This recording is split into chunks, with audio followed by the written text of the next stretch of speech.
नमस्कार, एक बार फिर आपके बीच में हूँ। विश्वरूप ओलंपियाड के तीसरे चरण की तैयारी कैसे करें, इस भाग को लेकर। जैसा कि पहले 2 एपिसोड्स में आपने छोटे छोटे 2 बालकों की कहानी सुनी, ऐसी ही एक और कहानी लेकर आपके बीच में आया हूँ। कोरोना के बाद सामान्यतः सिचुएशन जैसी है वह सबके सामने है। आज देश में एक दौड़ लगी हुई है और उस दौड़ को हम आर्थिक दौड़ ज्यादा कह सकते हैं। ज्यादा से ज्यादा पैसा कमाना, ज्यादा से ज्यादा साधनों संसाधनों को जुटाना गलत नहीं है, लेकिन क्या उसका प्रकार ठीक है, क्या उसका उपयोग ठीक है, इस बात को कहीं न कहीं दोबारा से एक, जिसको मैं कह सकता हूँ कि रीअसेस करना चाहिए। पैसे के कारण से आज ना भाई है, ना माताजी है, ना पिताजी है, ना बहने हैं, न रिश्ते हैं, न नाते हैं, केवल और केवल पैसा है। रिश्ते नाते दूर होते जा रहे हैं। ऐसे ही एक छोटे बालक की कथा सबने ही सुनी होगी। माता पिता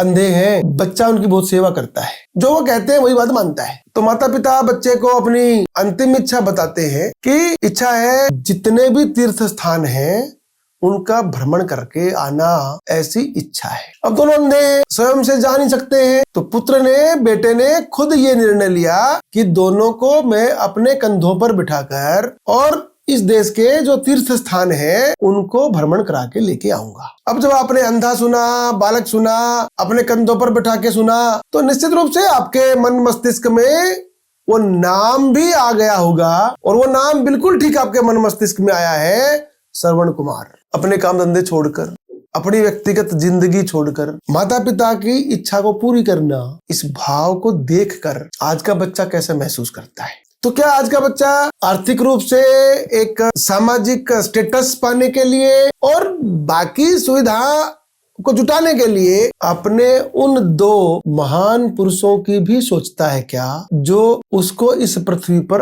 अवतरित करने के योगी है, सहयोगी है, जिन्होंने उनको इस जिंदगी पे अवतरित किया है, धरती पे अवतरित किया है। तो शायद ध्यान में आता है कि इस सामाजिक, आर्थिक, राजनीतिक भागदौड़ में वो दोनों पक्ष कहीं छूटते हुए चलते हैं। उन पक्षों को भी ठीक प्रकार से ध्यान में करना, उनकी संभाल करना, ये हमारे शास्त्रों में लिखा हुआ है। और ये शास्त्रों में इस प्रकार से लिखा हुआ है कि एक बालक के पास 3 प्रकार के ऋण होते हैं। उसके पास पितृ ऋण है, उसके पास ऋषि ऋण है, और उसके पास देव ऋण है। इन तीनों ऋणों से उऋण होना, उऋण माने, ऋण माने कि उसके ऊपर कर्जा है, तो कर्जे को मुक्त करना, ऐसा भारतीय जो सभ्यता है, जो संस्कार परंपरा है, उसमें अपेक्षा की गई है। तो आज इस एपिसोड में हम बात करेंगे केवल पितृ ऋण की। तो माता पिता की सेवा करना, माता पिता को हर प्रकार के सुख, हर प्रकार की अनुभूति, सुखद अनुभूति वो रहे, इसे ध्यान में करना, ऐसा हर बच्चे का कर्तव्य है। तो आज जो मैं प्रश्न आपके पास छोड़ रहा हूं, आपकी मम्मी के लिए, पापा के लिए, आपके लिए, गुरुजनों के लिए, कि अगर आज बच्चे को उसकी मम्मी डांटती है, मोबाइल फोन का प्रयोग करने से रोकती है, उसको उसकी बाकी सुविधाओं में बदलाव करने की बात करती है, तो उस समय उस बालक का मानस कैसा होता है, उस बालक का मानस कैसा होना चाहिए, और मानस कैसा होता है और कैसा होना चाहता है, ये इस आधार पर तय होता है कि वह अपने माताजी, पिताजी की, गुरुजनों की बात को किस भाव से लेता है। अगर वो उनको सकारात्मक लेता है तो उनकी बात पे सहमति रखता है, उनकी बात के अनुसार अपने जीवन को मोल्ड करने के प्रयास करता है। लेकिन अगर उनको लगता है कि नहीं, आज समाज में यही मेरे सबसे बड़े दुश्मन है, यही मेरी गति, मेरी प्रगति, मेरी स्थिति को रोकने के ये सब अवरोधक हैं, तो वो उनकी बात को नकारात्मक लेता है। तो आज समझने की बात जो जरूरत है वो हर बच्चे को, वो यह है कि मैं केवल अपने व्यक्तिगत बारे में विचार करूं,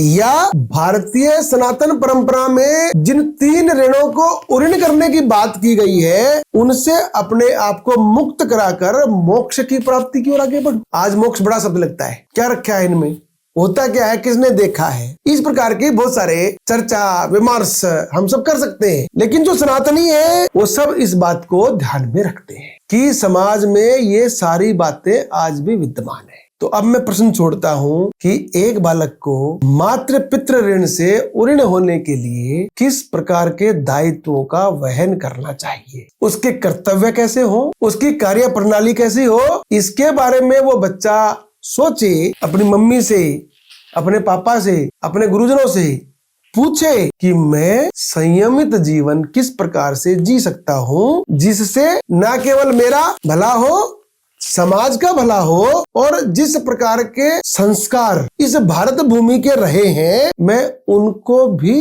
पूरा करता हुआ, उनको भी बनाए रखता हुआ, उनको भी अगली पीढ़ी के सामने एक उदाहरण प्रस्तुत करता हुआ आगे बढ़ूं, ताकि श्रवण कुमार जैसे बच्चों को इस देश का हर बच्चा अपने आदर्श के रूप में रख सके। इतना कहते हुए मैं आज फिर आपके साथ इस भाव के साथ विदा हो रहा हूं कि निश्चित रूप से आप श्रवण कुमार की जीवन गाथा पढ़ेंगे, उसके संस्कारों को ग्रहण करने की भी कोशिश करेंगे, और किस प्रकार का भाव और किस प्रकार का आचरण उनका रहा उसको अपने अंदर विकसित करने का प्रयास करेंगे। एक बार फिर दोबारा से नमस्कार, जय हिंद।